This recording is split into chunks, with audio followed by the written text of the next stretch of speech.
प्रिय आत्मीय दाजुभाइ दिदीबहिनीहरू, हामी नेपालीहरूको घर आँगनमा नयाँ वर्ष 2082 आइपुगेको छ।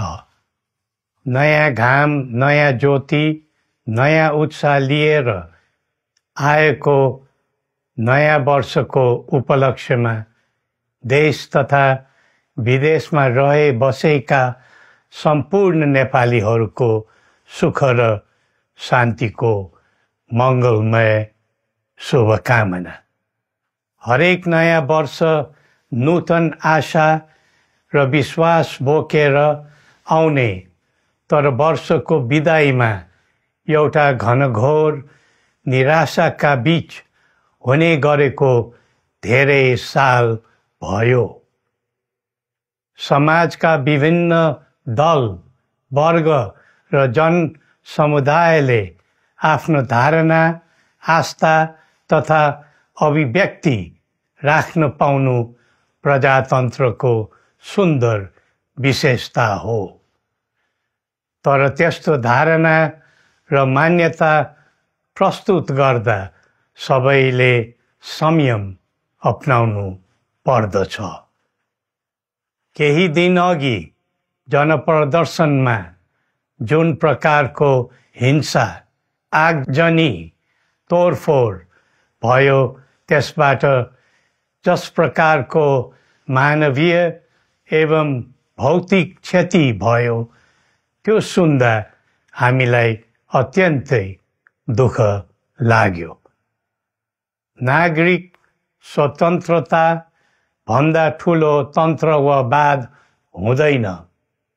वास्तविक प्रजातन्त्र त्यहाँ हुन्छ जहाँ राम्रो, नराम्रो, जनगुनासो वा गुणगान सुन्ने परम्परा र संस्कार हुन्छ। नेपाली जनतामा देश र भविष्यलाई लिएर जुन खालको जागरुकता पैदा भएको छ, त्यसलाई हामीले सकारात्मक रूपमा लिएका छौँ। वास्तवमा नेपाली जनतामा रहेको देशभक्तिपूर्ण भावना विश्वमै अनुकरणीय र अनुसरणीय छ।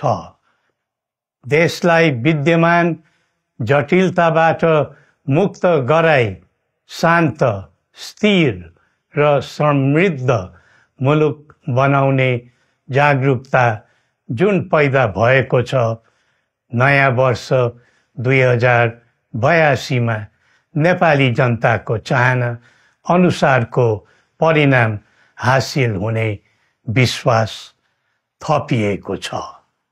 मुलुकमा व्याप्त अशान्ति, अराजकता, निराशा र असन्तुष्टिबाट आम नेपालीलाई मुक्त गर्न नेपालको राज संस्थाले जहिले पनि योगदान पुर्याउँदै आएको विदितै छ। राष्ट्रियता र प्रजातन्त्रलाई मूल कार्य मान्दै जनभावना बमोजिम चल्ने बहुदलीय प्रजातन्त्र र संवैधानिक राज संस्थाको परम्परामा हाम्रो मान्यता रही आएको छ। वर्तमानमा बदलिँदो जनचाहनाको पनि कदर गरी राज्य शक्तिको स्रोत जनता नै हुन् भन्ने मन्जुरी सदैव स्थापित हुनु पर्दछ।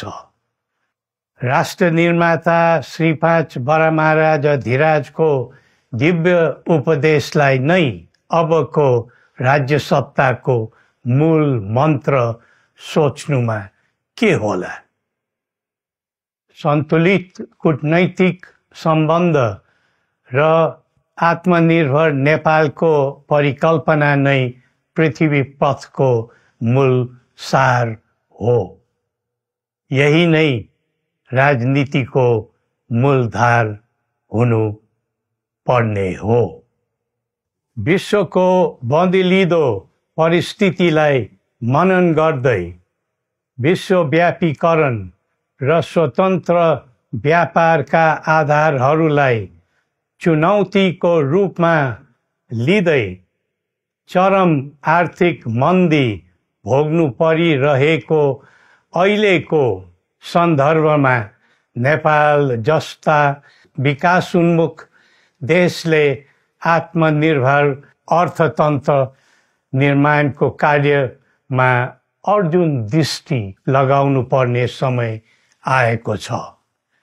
स्वदेशी स्रोत साधनको प्रयोगले स्वदेशमै उत्पादन गरी स्वदेशमै खपत गर्दै आन्तरिक अर्थतन्त्रको चक्रभित्रबाटै मुलुकको समग्र अर्थतन्त्र आत्मनिर्भर र चलायमान गराउनु पर्ने विश्व परिवेश निर्माण हुँदैछ भन्ने सङ्केतहरू देखा परिरहेका छन्। विश्वकै उत्कृष्ट यो भूमिमा बाँच्न समेत गाह्रो हुने स्थिति पैदा भएपछि बढ्दो युवा पलायनलाई रोकी युवा शक्तिको श्रम र सिपलाई स्वदेशमै उच्च उपयोग गर्नु पर्दछ। युवा स्वरोजगारको निम्ति अवसरहरूको खोजी गरी नेपालमै आय आर्जन गर्न सक्ने वातावरण तयार गर्नुपर्ने आजको पहिलो आवश्यकता बनेको छ। सबै नेपालीको तन, मन र ध्यान त्यसैमा लगाउनु परेको छ। विश्वभरि छरिरहेका नेपालीहरू एकताका सूत्रमा बाँधिन अब ढिला गर्नु हुँदैन। आफ्ना ज्ञान, सिप र सामर्थ्य मात्र होइन, त्यहाँ आर्जेको पुँजी, स्रोत र साधन समेत नेपालमै लगाउनु पर्दछ भन्ने भावना सबैमा जागृत गराउनु परेको छ। प्रकृतिले दिएको स्वर्ग जस्तै सुन्दर हिमवत् खण्ड नेपाल सिँगार्न र विकासको विपुल फुक्न कसरी लाग्ने र लगाउने स्वदेश फर्क स्वदेश नै स्वर्ग भन्ने अभियान चलाउनु पर्ने आजको आवश्यकता भएको छ। जनभावना र चाहना बुझी मुलुकको समग्र संरचनामा नै हेरफेर र सुधारका कदम चाल्नुपर्ने तथ्य स्पष्ट देखिन्छ। शिक्षा, स्वास्थ्य र दैनिक कामकाजका पद्धति र प्रणालीहरूमा आमूल परिवर्तन र सुधार गरी यिनको आधुनिकीकरण अनिवार्य भइसकेको छ। युग प्रविधिको हो, सावधानीपूर्वक उपयोग गर्नु सकेमा राष्ट्रको योगदानमा ठुलो टेवा पुग्न सक्नेछ। सुशासन र भ्रष्टाचार मुक्त प्रशासन मूल नारा हुनु पर्दछ। हामी अस्थिरता, अशान्ति, अराजकता, विपन्नता र भ्रष्टाचारको अन्त्य चाहन्छौँ। त्यसका निम्ति नेपाली जनताबाट हुने हरेक प्रयासहरूमा एकबद्धता रहनेछ। मुलुकको गिर्दो अर्थव्यवस्था, रुग्न हुँदै गएको औद्योगिक उत्पादन, बढ्दो राष्ट्रिय ऋण र बेरोजगारी, रक्षात्मक बन्दै गएको राष्ट्रियता, राष्ट्रिय एकता, सामाजिक सद्भाव, मौलिक धर्म, संस्कृति तथा जनस्तरमा बढेको निराशा, असन्तुष्टि हाम्रो चिन्ताको मूल विषय हो। नागरिक पलायनसँगै पुँजी पलायन, भ्रष्टाचार र व्यथिति देशले थाम्नै नसक्ने स्तरमा झाँगिएको छ। यो स्थितिमा नयाँ वर्षलाई उपलब्धिमूलक बनाउनु हामी सबै नेपालीको सामूहिक र एकताबद्ध प्रयास अपरिहार्य भएको छ। नेपाली बीच द्वन्द्व नहोस्, परस्पर अविश्वास र हिंसाको दुःखद मनोस्थिति नबनोस्, देशवासीहरू कुनै पनि नाम र न्युहुमा ध्रुवीकृत नबनुन् भन्नेतर्फ हामी सदैव सचेत र संवेदनशील छौँ। नेपालीको एकतामा नै नेपालको भविष्य निहित रहेको यथार्थलाई हामीले आत्मसात गरेका छौँ। सबैले यही वास्तविकतालाई आत्मबोध गर्नुपर्दछ भन्ने ठान्दछौँ। हाम्रा आह्वान हामी कसैको निजी स्वार्थपूर्तिका निमित्त होइन, कुनै खालको सैद्धान्तिकवाद वा विचारको होइन। समग्र राष्ट्रको स्वाधीनता, समग्र जनताको सम्प्रभुता तथा नेपाल र नेपालीको सुखमय प्रतिष्ठाको निम्ति हो। आफ्नै प्रकारको अग्रणी राष्ट्र हामीले नै बनाउने हो अनि आफ्नो स्वतः र अस्तित्व हामी आफैले उठाउने हो। संसार धेरै अघि बढिसक्यो, तर हामी यो वा त्यो वादको चक्रव्यूहमा फँसेका छौँ।